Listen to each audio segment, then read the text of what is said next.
J Sari Sale. Latest collections at unbelievable prices. Up to 50% offer or branded gifts. Srinagar, Velachery, Cropate and Thiruvallur. Periyar Maniammai Institute of Science and Technology, Thanjavur. The world needs you. நான் நினச்சேன்னா இதே இடத்துல ஒன்று அதெல்லாம் தேவையில்லை. நான் நினச்சேன்னா இதே இடத்துல ஒன்று கொண்டு வைப்பேன் அப்படின்றது தானே ஒரு நேச்சுரலாக இருக்கும். அது நான் நினச்சேன்னா இதே இடத்துல ஒன்று கொண்டுடுவேன் அப்படி அந்த இடத்திற்கு எப்படி தேவைன்னு இயக்குனர் கேட்குறாரோ அதை நம்ம அவங்கள்ட்ட பேசிக்கிட்டே இருக்கேன். இப்போ கண்ணீர் வரணும் அப்படின்னு நான் பாதியில் டைலாகை நிறுத்திட்டு கிளிசரின் போட முடியுமா? ஒரே ஷாட்டுன்னு டைரக்டர் கம்போஸ் பண்ணியிருக்காருன்னு வச்சுக்கோங்க, என்ன பண்ண முடியும்? அது இருந்த வரைக்கும் நான் ராஜா மாதிரி கெத்த வாழ்ந்தேன் சார் அப்படின்னு ஒன்று வந்துடணும். அவ போயிட்டா கிடந்து அசிக்கப்படுறேன். ரொம்ப லேட்டாக கொடுத்துட்டாங்க, என்னைக்கோ கொடுத்துருக்கணும் அப்படின்னு சொல்லப்படுற வார்த்தைகள் ரொம்ப சில பேருக்கு தான் பார்க்குறோம். விஜயகாந்த் அண்ணனுக்கு வந்து நீங்கள் தேசிய விருது கிடைக்கல, நீங்கள் சிவாஜி அப்பாவுக்கே கொடுக்கலையே. அதுதான் என்ன யாராவது கிடையாது, உங்களுக்கு ஏன் தேசிய விருது கொடுக்க? எங்கள் அப்பாவுக்கு என்ன கொடுக்கல, எனக்கு கொடுத்தா என்ன கொடுக்கலன்னு என்ன? விஜயகாந்த் அவர்கள் இப்போ இருந்திருந்தாங்க அப்படின்னா இந்த விருதுக்கு அப்புறம் அவர் நிச்சயமாக தடபுடலாம் ஏதாவது ஒன்று பண்ணியிருப்பாங்க. என்னென்னமோ பண்ணியிருப்பாங்க சார். எனக்கு சாப்பாடு போட்ட தாய் சார் அவர் இல்லை. இவர் பார்த்துட்டு இருப்பாங்க, இங்கே இருந்தாலும் பார்த்துட்டு இருப்பாங்க, நம்ம பையன் நல்லா பண்ணுறான் அப்படின்னு.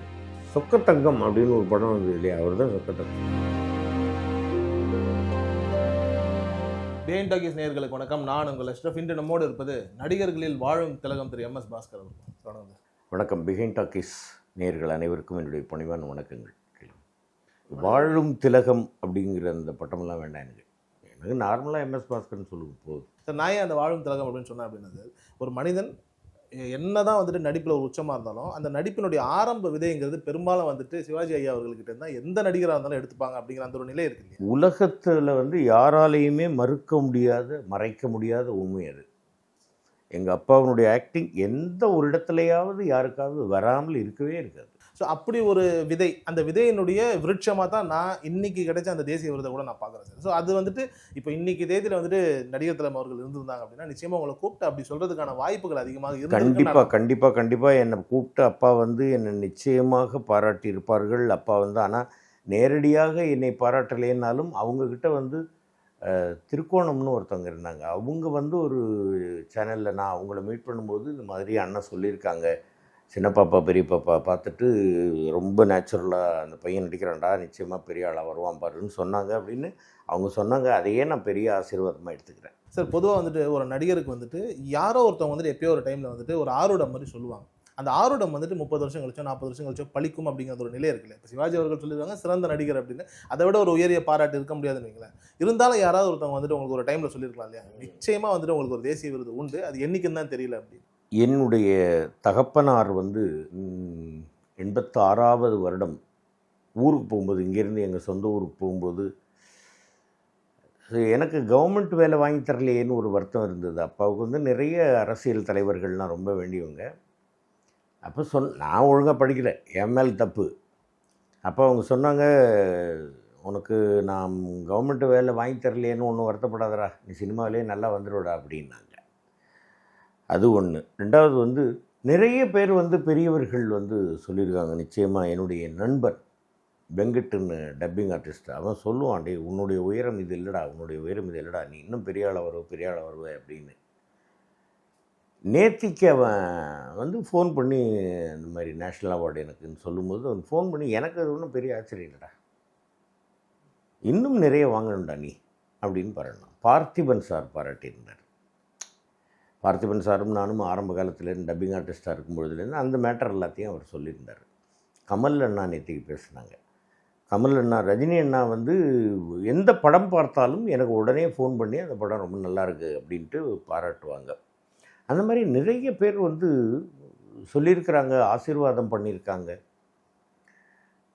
ரசிகர்கள்லே நிறைய பேர் வந்து அவங்க பல பேர் என்கிட்ட கேட்டது, இன்னும் ஏன் அவனுக்கு அவார்டு தரல, அவார்டு வரும்போது வரட்டும், என்னப்பா இப்போ அதனால் ஒன்றும் இல்லை அப்படிங்கிறது தான் என்னுடைய பதிலாக இருந்திருக்க ஒழிய நான் ஒன்றும் இப்போ ஒரு இதுவாக இல்லை சார். நம்முடைய வேலையை நாம் சரியாக செய்வோம்.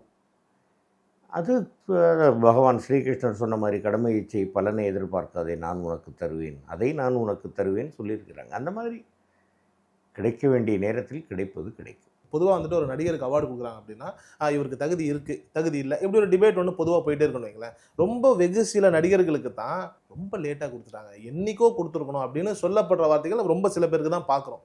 உங்களுக்கு அப்படின்னு இது ஃபுல்லாக சோஷியல் மீடியாவில் வந்துட்டு நிறைய பரவிட்டு இருக்குது. இந்த ஆத்மார்த்தமான அன்பை எப்படி பார்க்க? அதுதான், அதற்கு நான் பெரிய பாக்கியம் பண்ணியிருக்கணும். இந்த அளவுக்கு அவர்கள் வந்து என்மேல் அன்பு செலுத்துவதற்கு நான் வந்து பெரிய பாக்கியம் பண்ணியிருக்கணும். அந்த நான் செய்த புண்ணியம், மக்கள் வந்து என்மேல் அந்த அன்பு பாராட்டுவது அப்படிங்கிறது தான். அது பெரிய ஒரு கிஃப்ட் தானே எனக்கு. 38 வருஷம் கிட்டத்தட்ட வந்துட்டு இந்த இண்டஸ்ட்ரியில் ஆரம்பித்து ஒரு பயணம் 38வது வருஷத்தில் வந்துட்டு ஒரு அவார்டு ஒருத்தவங்க வந்து கொடுக்குறாங்க. அப்படின்னும் போது ஒரு ஜாம்பவான் அப்படின்னு சொல்லக்கூடிய ஒரு இயக்குனர் யாருமே அந்தந்த படங்களில் வாய்ப்புகள் கொடுத்துருந்தா கூட புதுசாக ஒரு பையன் ஒருத்தர் வராரு, அவருடைய படத்தில் வந்து நீங்கள் நடிக்கிறீங்க, அந்த படம் உங்களை உச்சத்துக்கு கொண்டு போதும் போது இந்த மனநிலை என்னவா இருக்கு? நான் வந்து புகழ்பெற்ற இயக்குனர்கள், புது இயக்குனர்கள் அப்படின்னு பார்க்குறது இல்லை. இயக்குனர்கள் அவங்க வந்து வெற்றி பெற்று பெரிய பெரிய படங்கள் நிறைய கொடுத்தவர்கள் பெரிய இயக்குனர்கள். புதுசாக வந்திருக்கிறவங்க புது இயக்குனர், அவ்வளோதானே ஒழிய இயக்குனர் தானே. அப்போ அவங்க இந்த மாதிரி ஒரு கேரக்டரை யோசித்து கொண்டு வந்து எனக்கு கொடுத்து அன்புமகன் ராம்குமார் பாலகிருஷ்ணன் அந்த மாதிரி நமக்கு வந்து இப்படி பண்ணணும் அப்படின்றது அவருக்கு எப்படி எதிர்பார்க்குறாரோ அந்த மாதிரி பண்ண சொல்லி இந்த மாதிரி அதில் என்னுடைய கொஞ்சம் கற்பனையையும் கலந்து நான் பார்த்த பல அந்த மாதிரி கொஞ்சம் வக்கர எண்ணம் கொண்டவர்கள் எவ்வளோ பேர் சமுதாயத்தில் இருக்காங்க இல்லையா, அவங்களெல்லாம் பார்த்து மனசில் பதிவு வச்சுக்கிட்டு அதை பண்ணதுனால இந்த இது கிடச்சிருக்கு எனக்கு. ஸோ அந்த இயக்குனருக்கும் அதனுடைய தயாரிப்பாளர் தம்பி சினீஷ் அவர் தான் ஃபஸ்ட்டு சொன்னார், நிச்சயமாக இந்த படத்தில் உங்களுக்கு நேஷ்னல் அவார்டு கிடைக்கும்ட்டு. ரொம்ப அழகாக ஒன்று சொன்னீங்க. இந்த வக்கர புத்தி கொண்ட மனிதர்கள் நிறைய பேர் இருக்காங்க அப்படின்னும் போது இந்த படத்துலேயே ஒரு காட்சியில் வந்துட்டு இறுதி காட்சிக்கு முன்னாடி வந்துட்டு நீங்கள் ஒரு தவறு பண்ணிட்டேன் அப்படிங்கிற அந்த ஒரு குற்ற உணர்ச்சியில் வந்துட்டு உங்களுடைய பார்வையும் உங்களுடைய ஒரு முக பாவனையும் ஒன்று இருக்கிறது. பொதுவாக அந்த மாதிரியான ஒரு பாவனைகளை நம்ம பொது வெளியில் காட்ட மாட்டோம், ரொம்ப ஈஸியாக யாரையும் நம்ம பார்த்துடவும் முடியாது. அந்த மாதிரியான ஒரு அதாவது குற்ற உணர்ச்சி உள்ள ஒரு முகபாவனைன்னு வச்சுக்கோங்களேன், அதை எப்படி கிராக் பண்ணி ஸ்க்ரீனுக்குள்ளே கொண்டு இருங்க.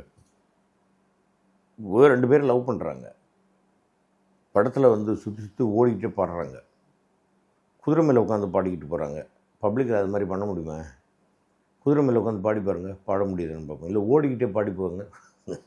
அது எங்கள் பாட்டியெல்லாம் சொல்லுவாங்க, கிராமத்தில் எல்லாரும் பேசுகிறான், ஓடிக்கிட்டு போகிறோம் பாடிக்கிட்டு போகிற மாதிரி ஒன்றும் புரிய மாட்டேங்குது.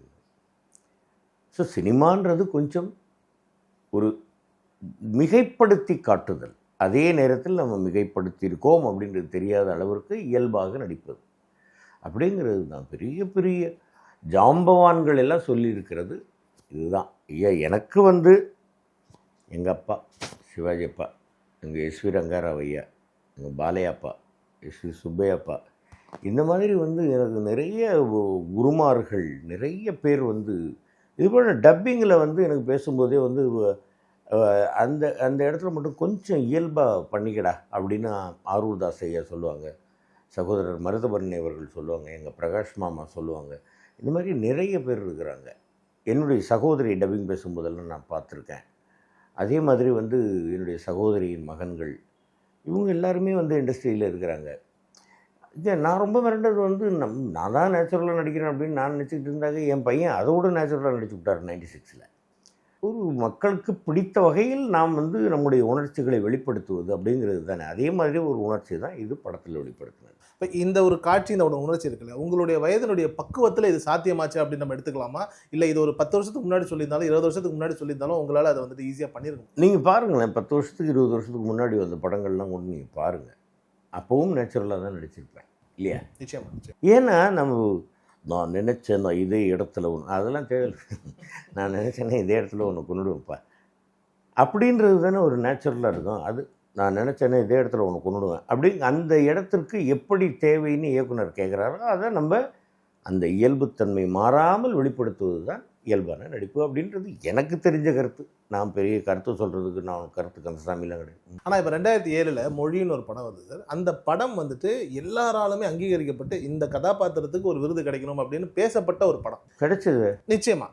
ஆனால் அந்த தேசிய விருதுங்கிற அந்த ஒரு பாயிண்ட் இருக்கு இல்லையா, இப்போ இதை ஒப்பிட்டு நம்ம நிறைய இடங்களில் பார்க்கும்போது வந்துட்டு தேசிய விருதுக்குன்னு ஒரு உச்சத்தை ஒன்று வச்சுருக்க முடியாது. உண்மையிலேயே ஒரு நடிகராக அந்த ஒரு உச்சம் இருக்கா விருதுக்கு, தேசிய விருதுக்கு? நடிகராக தேசிய விருதுக்கு ஒரு உச்சம் இருக்கா அப்படின்னு கேட்டிங்கன்னா அதுக்கு எனக்கு பதில் தெரியல.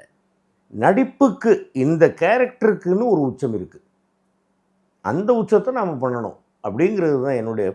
இப்போ சின்ன பாப்பா பெரிய பாப்பாவில் வந்து 4 வாரம் வர்ற கேரக்டர் தான் அந்த பட்டாபி கேரக்டரு. அது 2வது வாரம் வந்தோடனே கலைஞரப்பா வந்து ராதிகா அம்மாவுக்கு ஃபோன் பண்ணி சொல்லியிருக்காரு, இந்த பையன் ரொம்ப இயல்பாக நடிக்கிறாமா, கொஞ்சம் ரெகுலராக பயன்படுத்திக்க அப்படின்னு. ஸோ அதில் வந்து நம்ம வந்து எந்த அளவுக்கு பண்ண முடியும் அப்படிங்கிறத வந்து அந்த அளவுக்கு பண்ணணும் இல்லையா? ஸோ அந்த கேரக்டருக்கு உண்டான நடிப்புக்குன்னு ஒரு உச்சம் இருக்குது, அதை பண்ணணும். தேசிய விருது வாங்குறதுக்கு நடிகர்களுக்குன்னு ஒரு உச்சம் இருக்கான்னு கேட்டிங்கன்னா அதுக்கு எனக்கு பதில் தெரியல ஐயா. சார், ஒரு நடிகருக்கு இந்த இலக்கணங்கள்னு ஒன்று இருக்கும் இல்லையா, உங்களுக்கு அப்படி என்ன இருக்குது அப்படின்றது உங்களுடைய பார்வையினுடைய புரிதல்? அதுதான் எனக்கும் தெரியல என்கிட்ட என்ன இருக்குதுன்னு. இது இயக்குனர்கள் சொல்கிறத இயல்பாக அந்த காட்சியை புரிஞ்சுக்கிட்டு ஒழுங்காக அந்த நேரத்தில் கவனத்தை சிதற விடாமல் நான் பண்ணிக்கிட்டு இருக்கேன். இதுதான் என்னுடைய இலக்கணமாக நான் நினைக்கிறேன். செட்டுக்குள்ளே போய் செல் எடுத்து உட்காந்து பேசிக்கிட்டே இருக்கிறது அதெல்லாம் பண்ணவே மாட்டேன் நான் இந்த காலத்துலேயும். டைரக்டரோ அசிஸ்டன்ட் டைரக்டரோ வந்து சொல்கிறாங்க அப்படின்னாக்கா அந்த நேரத்தில் நம்ம வேறு எங்கேயாவது இங்கே ஃபோனை பேசிக்கிட்டே சொல்லுங்கள் அப்படிங்கிறதுலாம் அந்த மாதிரிலாம் நான் பண்ணதே கிடையாது. ஏன்னாக்கா முன்னோர்களை பற்றி நான் கேள்விப்பட்டது, இந்த அளவுக்கு கான்சன்ட்ரேஷனாக இருப்பாங்க ஒர்க்கில் அப்படிங்கிறது எல்லாத்தையும் நான் கேள்விப்பட்டிருக்கேன். முத்தையான்னு ஒரு பழைய நடிகர், அவர் வந்து வீட்டிலிருந்து புறப்படும் போதே அன்றைக்கி என்ன காட்சின்னு முதல் நாளே கேட்டு போயிட்டு அந்த மூட்லேயே வருவார் அப்படின்லாம் கேள்விப்பட்டிருக்கேன். அப்படியெல்லாம் வந்து நடிப்புக்காக தியாகம் பண்ணவர்கள்லாம் இருக்கிறாங்க. அந்த காலத்தில் வந்து பெரிய விஞ்ஞான வசதி இல்லாத காலத்திலேயே சிறந்த நடிப்பு திறமையாலும் எவ்வளோ கேமராமேன் வந்து தங்களுடைய திறமையினால் வந்து இந்த காட்சியே சிறப்பாக ஒளிப்பதிவு பண்ணியிருக்காங்க.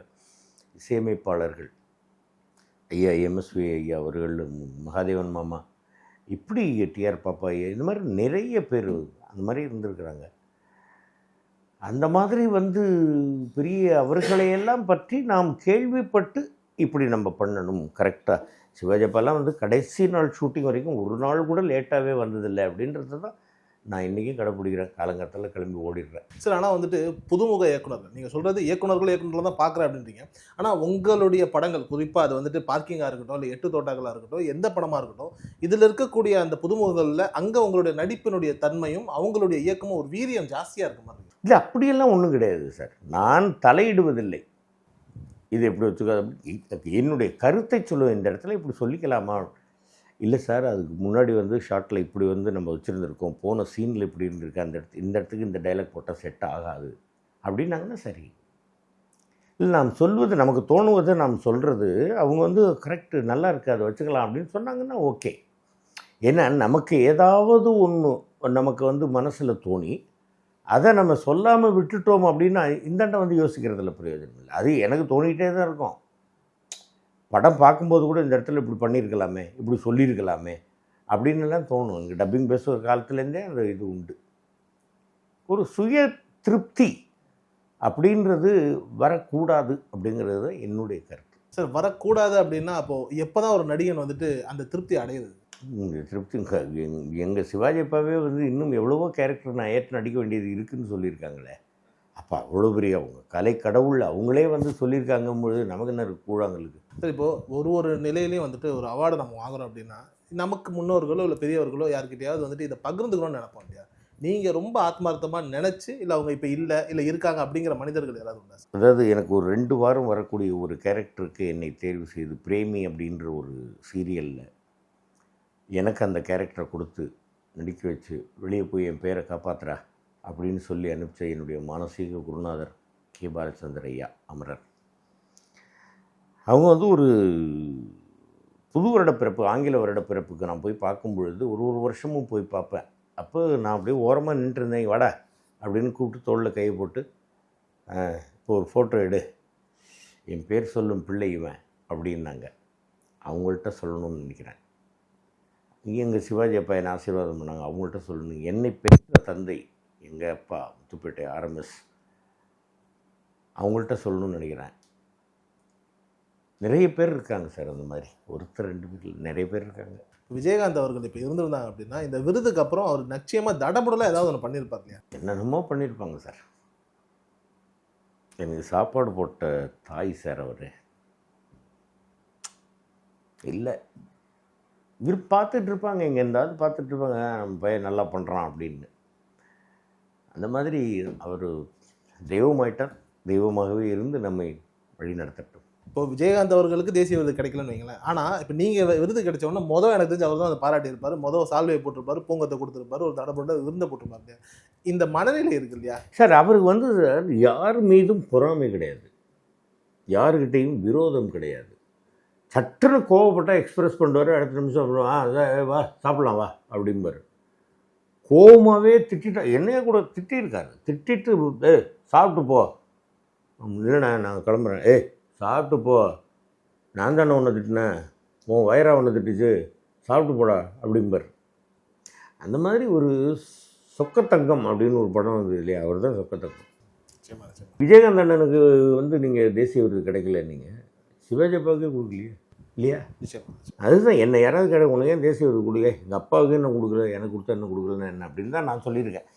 இப்போ விருது கிடைச்சது எனக்கு அவர்களுடைய ஆசீர்வாதம், மகிழ்ச்சி. உலகநாயகன் அவர்கள் பாராட்டினாங்க அப்படின்னு சொன்னீங்க. குறிப்பாக உத்தம வில்லனில் ஒரு காட்சியில் நீங்கள் 2 பேரும் பேசிக்கொள்ளக்கூடிய அந்த நிலையில் கண்ணீர் நீங்கள் விடுறீங்க. பொதுவாக ஒரு நடிகர் திரையில் அழுகிறார் அப்படின்னா மக்கள் அதை பார்த்து கலங்கிறதுங்கிறது ரொம்ப ரேர். அது ரொம்ப கஷ்டமான ஒரு விஷயம் வைங்களேன். அது கமல் அவர்களுக்கு இந்த மாதிரி ஒரு சில நடிகர்களுக்கே கை தேர்ந்த ஒரு விஷயம். நீங்கள் அது ரொம்ப லாவகமாக பண்ணீங்களா அந்த காட்சியில்? அது இப்படி பண்ணு அப்படின்னு அண்ணா எனக்கு கொடுத்த ஒரு அறிவுரையும் சுதந்திரமும்.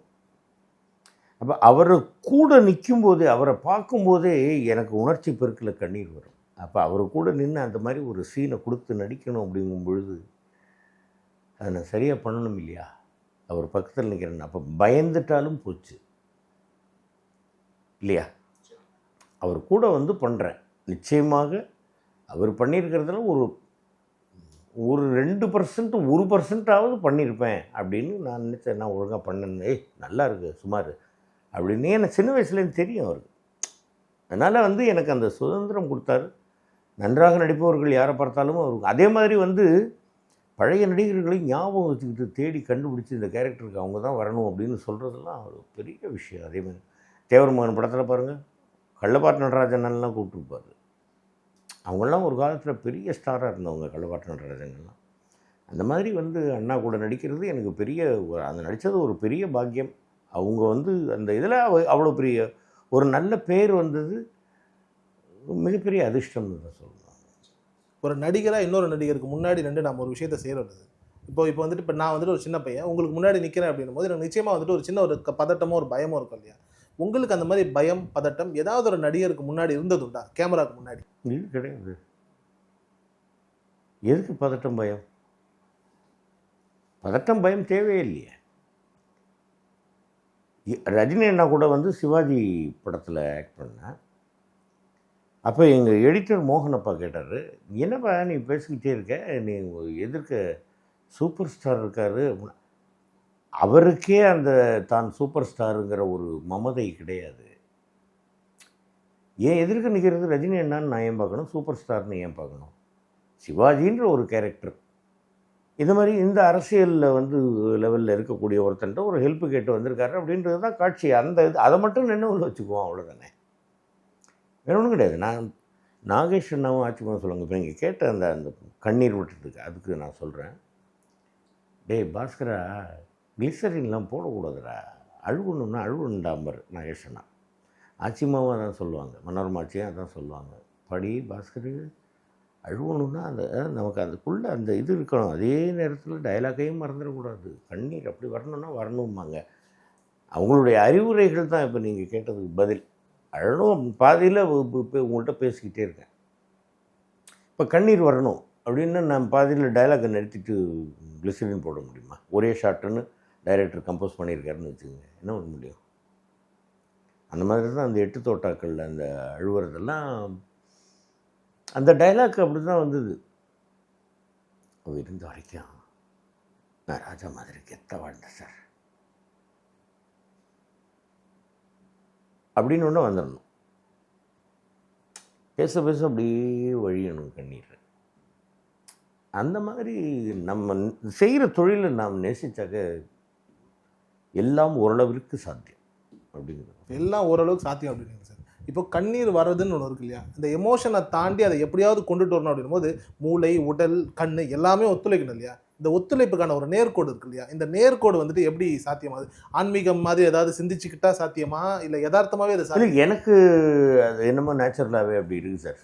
அதுக்காக வராதவர்களை நான் குறை சொல்வதற்கு இல்லை, கிளிசரின் போடுறவங்கள நான் தப்பாக சொல்கிறதுக்கும் இல்லை. அப்போ இந்த கேரக்டருக்கு இவ்வளோ பண்ணணும் அப்படின்னு அந்த கதையை சொல்லும்போதே நம்ம இது பண்ணணும், இதுக்கு இப்படி இருக்கணும், பாடி லாங்குவேஜ் இப்படி மாற்றணும், இப்படி நடக்கணும் அப்படிங்கிறதெல்லாம் வந்து நமக்குள்ளே இது பண்ணும்பொழுது தான் சார் வந்து அந்த பர்ஃபெக்ஷன் அப்படின்றது கரெக்டாக இருக்கணும். நாம் வந்து இதில் வந்து இயல்பாகவும் இருக்கணும், நம்ம பேசும்போது அந்த கோபம் வரணும், வருத்தம் வரணும், இப்படி பண்ணிட்டானேன்றது எல்லாமே தெரியும். அந்த பர்ஃபெக்ஷன் அப்படிங்கிறது தான் சார் ஒரு நேர்கோடு. தமிழ் சினிமாவுடைய வருங்காலம்னு ஒன்று இருக்கு இல்லையா, உங்களுடைய அனுபவத்தில் வந்துட்டு எந்த மாதிரியான ஒரு நிலையில இந்த சினிமா போயிட்டு இருக்கு? இல்லை, நல்லா தானே போயிட்டுருக்கு. புது புது இளைஞர்கள் வந்துக்கிட்டு இருக்கிறாங்க, புதுசாக கதைகள் வந்துக்கிட்டு இருக்குது. நல்ல நல்ல இதெல்லாம் வந்து விஞ்ஞான வளர்ச்சியை வந்து அவர்கள் சரியாக பயன்படுத்தி கொள்ளுகிறார்கள். நிச்சயமாக நாம் வெற்றி பெற வேண்டும் அப்படிங்கிறதுக்கு உழைக்கிறார்கள். நல்லா தான் போயிட்டுருக்கு, நல்லா தான் இருக்கும். சிறப்பு. சரி, இப்போது பார்க்கிங் படம், இந்த படத்தை பொறுத்த வரைக்குமே வந்துட்டு இந்த ஈகோவை வச்சு விளையாடக்கூடிய ஒரு பாணின்னு வச்சுக்கோங்களேன். இது மலையாள சினிமாவில் இருந்திருக்கு, தமிழ் சினிமாவில் வந்துட்டு இது புதுசுங்கிற மாதிரியான ஒரு பார்வையெல்லாம் இருக்குது. ஆனால் அதில் முதல் நிலையில் வந்துட்டு வெற்றி கண்ட ஒரு படம் அப்படின்னா நம்ம பார்க்கிங் தான் எடுத்துக்கலாம். அதுக்கப்புறம் லப்பர் பந்து இப்படி எல்லாமே வந்தால் கூட அந்த முதல் ஆரம்பம்னு ஒன்று இருக்குல்ல, அந்த ஆரம்பத்தினுடைய அடிச்சோராக நீங்கள் இருந்ததுனுடைய அந்த ஒரு பெருமைன்னு ஒன்று இருக்கும். ஆரம்பத்தினுடைய அடிச்சோராக வந்து இருந்தது வந்து இயக்குனர் தான். அவர் தானே இப்படி யோசிச்சு இதை எழுதினார். அன்பு மகன் ராம்குமார் வந்து அவர் யோசித்து எழுதினது இப்படி வேணும் எனக்குன்னு அவர் சொன்னதுனால நம்ம பண்ணோம். அப்புறம் நான் எப்படி அதுக்கு காரணமாக இருக்க முடியும்? பட் ஆனால் அந்த கதாபாத்திரத்தை உள்வாங்கிட்டு ஒரு விஷயத்தை நம்ம ஆமாம், அது என்னுடைய கடமை சார். அவர் சொல்வதை நான் உள்வாங்க வேண்டும், நான் நன்றாக புரிந்து கொள்ள வேண்டும். அதுக்கு இப்படி பண்ணலாமான்றது அந்த கதையை கேட்டதுலேருந்து நான் கற்பனை பண்ணணும்.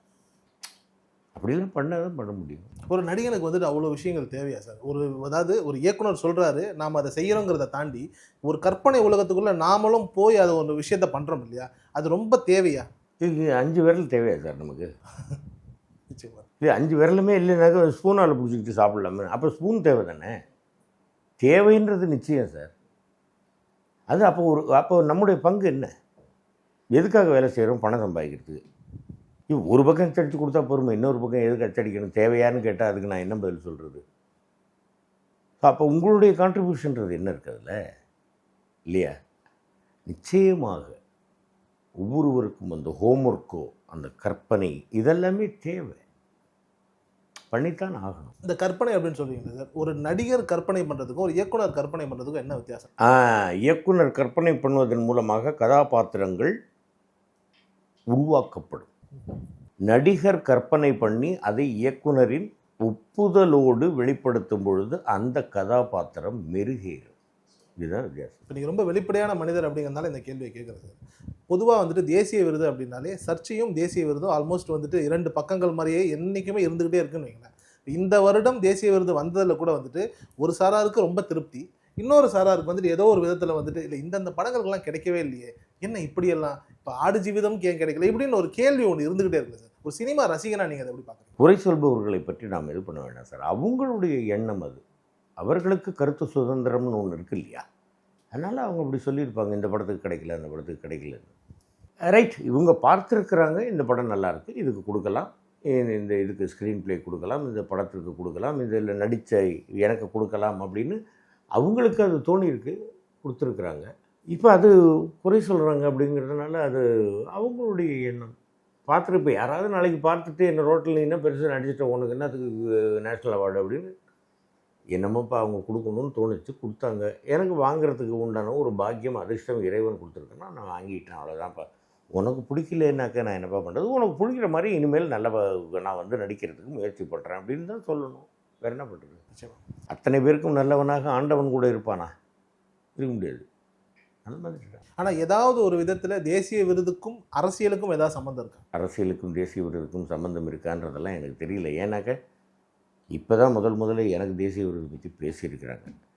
சர்ச்சையான கருத்துக்கள் யாராவது பேசுனாங்கனாலே அந்த இடத்துல நான் நிற்க மாட்டேன் சார். அதே மாதிரி பப்ளிக்கில் யாராவது எங்கேயாவது வந்து மது அருந்துறாங்கன்னா அவங்கக்கிட்ட நம்ம பேசிட்டு கூட ஏதாவது தேவையில்லாமல் பேசுவாங்க, வம்பு வரும். பேசாமல் நம்ம ஒதுங்கி வந்துட்டாக்க நல்லது தானே. அது மாதிரி சர்ச்சைக்குரிய கருத்துக்கள் பேசப்படுகின்ற இடத்தில் நாம் தவிர்த்து விட்டு வந்து விடுவது நமக்கு நம்ம ஆரோக்கியத்துக்கு நல்லது. இந்த ஒரு பயணத்தில் வந்துட்டு நீங்கள் ஒரு உச்சம் தொட்ட ஒரு நிலைன்னு ஒன்று இருக்க முடியாது, அது என்னவா சார்? அப்படி இல்லைன்னு நீங்கள் நினைக்காதீங்க சார். நீங்கள் நேற்று தான் இன்றைக்கி தான் இண்டஸ்ட்ரிக்கு வந்து இருக்கிற ஒரு ஆர்டிஸ்ட் அப்படின்னு நீங்கள் நினச்சிக்கோங்க. இன்னும் போகணும் முன்னாடி போகணும் அப்படின்னு நம் நினைத்தால்தான் முன்னேற முடியும் அப்படின்றத எங்கள் கமல் அண்ணா என்கிட்ட சொல்லியிருக்காங்க. அதற்கு மேல் வெற்றி என்பது நம்மக்கிட்ட என்ன இருக்குது பாஸ்கர், எல்லாம் அவன் கொடுக்கறது அப்படின்னு ரஜினி அண்ணா சொல்லியிருக்காங்க. பாஸ்கரா சம்பாதி, ஆனால் யாருக்காவது பசிக்குதுன்னாக்கா அவனை வெறும் வயத்தோடு அனுப்பிடாத அப்படின்னு எங்கள் விஜயகாந்த் அண்ணா சொல்லியிருக்காங்க. இவ்வளவு சாதித்தும் இவ்வளவு பெரிய ஒரு உச்சத்தை தொட்டும் இன்னும் நான் செய்ய வேண்டியது எவ்வளவோ இருக்குது அப்படின்னு எங்கள் சிவாஜி அப்பா சொல்லியிருக்காங்க. பெரியவர்களுடைய கருத்துக்களை நாம் ஏற்றுக்கொள்வோம். சிறப்பு சிறப்பு, ரொம்ப நன்றி சொல்லுங்கள். ரொம்ப மகிழ்ச்சி. இந்த படத்தை தேர்வு செய்த தேர்வுக்குழு ஜூரிஸுக்கும் வெற்றி படமாக்கிய ரசிகப் பெருமக்களுக்கும் என்மேல் அன்பும் பாசமும் காட்டிக் கொண்டிருக்கும் இத்தனை அன்பு உள்ளங்களுக்கும் இறைவனுக்கும் என்னை பெற்றவர்களுக்கும் என் உடன் பிறந்தவர்களுக்கும் என் மனைவிக்கும் மகளுக்கும் மகனுக்கும் பேத்திக்கும் என்னுடைய நன்றிகள், வாழ்த்துக்கள்.